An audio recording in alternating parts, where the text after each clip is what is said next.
இன்றைக்கி ரொம்ப முக்கியமான வீடியோ தான் பேச போகிறோம்.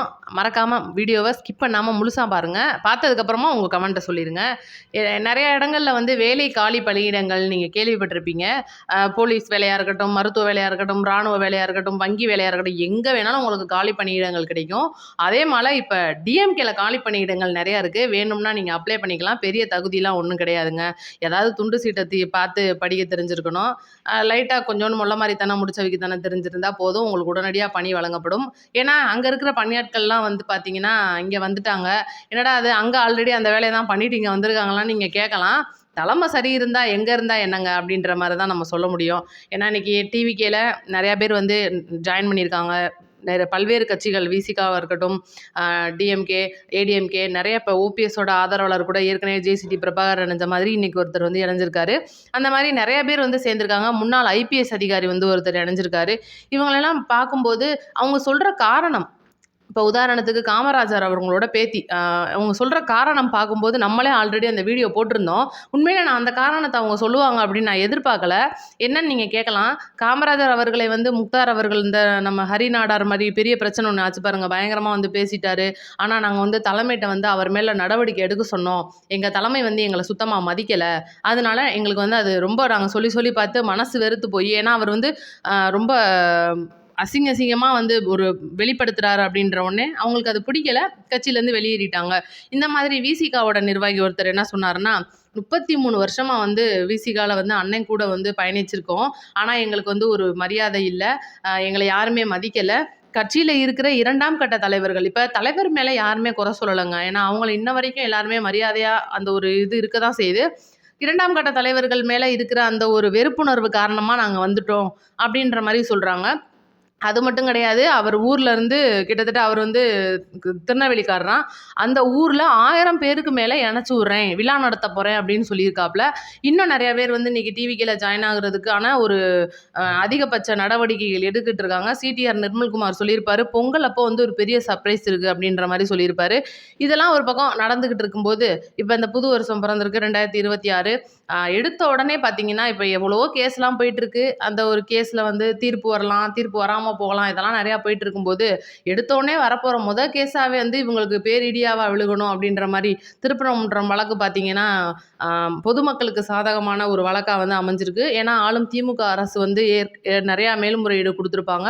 அது வந்து தீபத்தூண் கிடையாது, அதுக்கும் சம்பந்தம் இல்லை, இதில் ஏற்றக்கூடாதுன்ற மாதிரிலாம். ஆனால் நீதிபதி சொன்னது வந்து இல்லை, அது தீபத்தூண் தான், அதில் ஏற்றியே ஆகணும்னு சொல்லி தீர்ப்பு வழங்கிட்டாங்க. அது ரொம்ப முக்கியமான விஷயமா பார்க்குறோம்.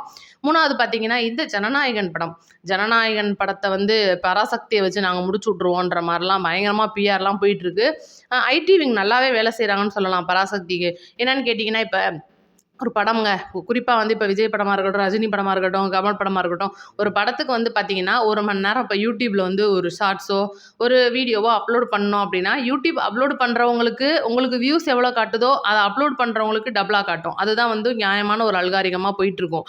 ஆனால் ஜனநாயகன் படத்துக்கு வந்து பார்த்திங்கன்னா 1 மணி நேரம், 2 மணி நேரம், 3 மணி நேரத்தில் பார்த்திங்கன்னா கிட்டத்தட்ட 1.25 கோடி பேர்கிட்ட பார்த்துருப்பாங்க அந்த ட்ரெய்லராக இருக்கட்டும், அந்த ஒரு டீசர் இதெல்லாமே வந்து. அப்படி இருக்கும்போது பராசக்தி ட்ரெய்லரை வந்து இறக்கி விட்ட 5 மணி நேரத்தில் 2.5 கோடி பேர் பார்த்துருக்காங்க அப்படின்னா, என்னடா யூடியூப் இப்படி பண்ணிவிட்ட, அமெரிக்கா கரணிமாடா நீங்கள் விலைக்கு வாங்கிட்டீங்க அப்படின்னு தான் நாங்கள் கேட்குற மாதிரி இருந்துச்சு. ஏன்னா அந்த நேற்றே பார்த்தீங்கன்னா நிறையா பேர் வந்து அதை பற்றி சொல்லியிருப்பாங்க, நீங்கள் ஏற்கனவே கேட்டிருக்கலாம்.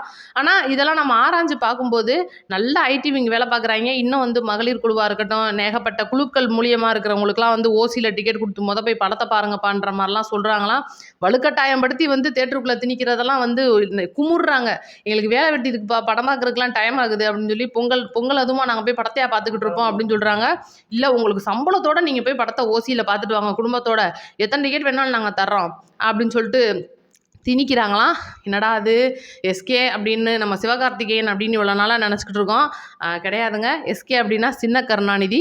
இதில் வேறு அவர் இசை வெளியீட்டு விழாவில் சொல்கிறாப்புல, நம்ம விஜய் அவர்களுக்கு ஃபோன் பண்ணாராம், ஆனால் ஃபோன் அண்ணன் எடுக்க மறந்துட்டாப்லையாம், எடுக்கலையா, அதெல்லாம் வந்து சொல்லி ரொம்ப குமுறி இருக்காப்புல.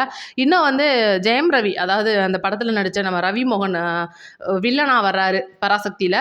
அவர் வந்து இன்னைக்கு ஜனநாயகன் படம் வந்து கண்டிப்பாக மக்கள் மனதை வெல்லும், விஜய் அவர்கள் வந்து மக்கள் மனசில் எப்போவுமே நிலச்சி நிற்பாருன்ற மாதிரிலாம் ட்வீட் பண்ணியிருக்காரு. இதெல்லாம் பார்க்கும்போது ரொம்ப சந்தோஷமா இருக்கு. இருந்தாலும் இந்த ஒரு அரசியல் சூழ்நிலையில் எப்படியும் நம்ம எஸ்கே மாட்டிக்கிட்ட மாதிரி அதுதான் உண்மை. அவர் வாலண்டியராக வந்து மாட்டினாரா, இல்லை நான் தலைகீழாகத்தான் குதிக்க போகிறேன்னு வந்து குதிச்சிருக்காரா, இதெல்லாம் தெரில நமக்கு. இப்ப இந்த ஒரு பராசக்தி படத்த வச்சு இன்னைக்கு ஜனநாயகத்த நாங்க முடிச்சு விட்றோம்ன்ற மாரி அவங்களோட மனசுல நெனச்சுக்கிட்டு இருக்காங்க. இதுல நீங்க குறிப்பா ஒரு உன்னிப்பா ஒரு விஷயத்த கவனிக்கலாம். ட்ரெய்லர்ல நீங்க பார்த்திருப்பீங்க. தமிழ் தீ பரவட்டும், திராவிட தீ பரவட்டும் சொல்ட்டு சொல்லியிருப்பாரு. அண்ணன் எஸ்கே அவர்கள் சொல்லியிருப்பாரு. இத வந்து தெலுங்குலயும் நீங்க டப் பண்ணுவீங்க, ஹிந்திலயும் டப் பண்ணுவீங்க, கன்னடத்திலயும் டப் பண்ணுவீங்கன்னும்போது, கன்னட தீ பறக்கட்டும்னு சொல்லுவீங்களா? தெலுங்கு தீ பறக்கட்டும்னுவீங்களா? ஹிந்தி தீ பறக்கட்டும்னுவீங்களா? அப்ப ஹிந்திக்காரங்களுக்கு எதிரா தான் இந்த போராட்டமே நடக்குது அப்படின்னா, ஹிந்தில நீங்க எப்படி இத டப் பண்ணுவீங்க? இல்ல உங்க சொந்த காசுலயே நீங்க சூனியம் வச்சுக்கிட்டீங்களா? அப்படி தானே நாங்க கேட்கும். ஏன்னா எல்லாருமே யூடியூப்லலாம் பார்த்தீங்கன்னா, மீம்ஸா போட்டு தள்ளுறாங்க. என்னடா அது தேடி கண்டுபிடிச்சு ஆப்ல ஏறி உட்காந்துருக்காப்ல நம்ம எஸ்கே அப்படின்னு. படம் வந்து அந்த ஒரு மொழி போற பத்தின படமா இருக்கு. இன்னைக்கு இளைஞர்கள் மத்தியில ஒரு வரவேற்பா இருக்கு. எஸ்கே அவர்களுக்கும் ஃபேன்ஸ் எல்லாம் இருக்காங்க. ஏன் நாங்களுமே வந்து எஸ்கேவோட ஃபேன்ஸ் தான். இல்லையெல்லாம் நாங்க சொல்ல மாட்டோம். எப்படி எங்களோட விஜய் அண்ணாவை எங்களுக்கு பிடிக்குமோ, இன்னைக்கு அரசியல்வாதியா அவர் வந்துட்டாருனதுக்கப்புறம் ஒரு நடிகனா எங்களுக்கு எஸ்கே அவர்களையும் பிடிக்கும். நாங்க மாற்று கருத்தா சொல்ல விரும்பல. அப்படின்னும்போது இன்னைக்கு அவங்க வந்து ஒரு துரோகியா மாறுறாங்க அப்படின்னும்போது, ஏன்னா கடைசி படம் நான் வந்து கண்டிப்பா போட்டிக்கு தான் வருவேன். யார் சொல்றதையும் நான் கேட்க மாட்டேன். நான் 2ல ஒரு கை பார்த்துருவேன் அப்படின்னு நீங்க நெனச்சு வந்தீங்க அப்படின்னா, கண்டிப்பா நீங்க மண்ண கவர நாள் சீக்கிரமாவே வந்துரும் அப்படின்றது தான் உண்மை. ஏன்னா நீங்களும் வந்து எவ்வளோ படிப்படியா வந்து முன்னேறி வந்திருக்கோம் அப்படின்றத நாங்களும் பார்த்துக்கிட்டு தான் இருக்கோம். ரொம்ப கஷ்டப்பட்டு வாழ்க்கையில முன்னேறி இன்னைக்கு இந்த இடத்துல வந்து நிக்கிறீங்க அப்படின்னும்போது, உங்களோட வாழ்க்கைய அடிச்சு அமுக்குற மாதிரி இந்த ஒரு அரசியல் சூழ்ச்சி அப்படின்றது உங்கள வச்சு விளையாடுறாங்க.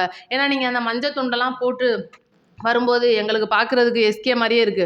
எஸ்கேன்னு இந்த இடத்துல நான் சொன்னது சின்ன கருணாநிதி. அந்த எஸ்கேவ தான் நான் சொன்னேன். அப்படியே பார்க்குறதுக்கு அந்த மாரியே இருக்கு. இதுல வந்து நீங்க ஹிந்திக்கு தான் பிரச்சனை. எங்களுக்கு வந்து ஹிந்தி மொழி திணிப்பு வேணாம். ஹிந்திக்கும் ஹிந்திக்காரங்களுக்கும் நாங்க பிரச்சனை கிடையாதுன்ற நீங்க சொன்ன வசனம் இதெல்லாம் வந்து எங்களுக்கு நல்லாவே இருக்கு. அத பத்தி நாங்க பேச விரும்பல. ஏன்னா, நீங்க வந்து 1964ல நடக்கிற காலகட்டங்கள் மாரி அந்த படத்த வரும்போது, இதெல்லாம் பார்க்கும்போது, இனிமேலும் இந்த மக்கள் வந்து இன்னும் மக்கள் முட்டாளாவே இருப்பாங்களா? இல்ல 26ல நீங்க நெனைக்கிற மாரி டிஎம்கேக்கே திருப்பி ஓட்டு போடுவாங்களா? தொட்டிலையும் கிள்ளி ஆட்டி விடுறீங்க, பிள்ளையையும் கிள்ளி விடுறீங்க அப்படின்னு தான் பார்க்குறவங்களுக்கு அப்படிதான் தெரியும். ஏன்னா, இன்னைக்கு ஜனநாயகனோட போட்டி போட்டுட்டு இந்த ஒரு படம் வருது அப்படின்னு காரணம் என்னன்னு கேட்டீங்கன்னா, முழுக்க முழுக்க முத்தமிழ் அறிஞர் கலைஞர் ஐயா அவர்களோட வசனம் இடம்பெறுது.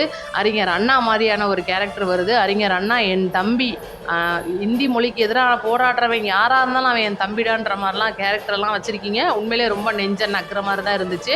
அதெல்லாம் நல்லா இருந்துச்சு. அதெல்லாம் வந்து நாங்க இல்லன்னு சொல்லல. இதெல்லாம் பார்க்கும்போது நமக்கு ஒரே என்னடா இது எங்கேயோ வயிறு எரிய ஆரம்பிச்சிருச்சு போல இப்பவே. ஏன்னா ஜனநாயகன் வந்து இன்னைக்கு மக்கள் மத்தியில ஓடி பெரும் வரவேற்பை பெற்றக்கூடாது அப்படின்றதுக்காக இன்னைக்கு தியேட்டர்காரங்கள்ட்டலாம் இப்ப நம்ம உதாரணத்துக்கு நம்ம திருப்பூர் எடுத்துக்கலாம். திருப்பூர் அவர் சுப்பிரமணியம் பார்த்தீங்கன்னா, ஜனநாயகனுக்கு நான் தியேட்டர்லாம் தரமாட்டேன்னு சொல்லிட்டு என்னமோ அவர் ஒரு ஆள் தான் வந்து தியேட்டர் வச்சிருக்கிற மாதிரிலாம் பயங்கரமா பேட்டி கொடுத்துட்டு இருக்காப்ல. நீங்க என்ன பண்ணாலும் சரி ஜனநாயகம் அப்படின்றத ஜனநாயகனை வச்சு நீங்க ஜனநாயகத்தை ஒழிக்கணும்னு நினைச்சீங்கன்னா வாய்ப்பே கிடையாது. ஜனநாயகன் வெல்லும், ஜனநாயகம் வெல்லும் அப்படின்றது தான் உண்மை.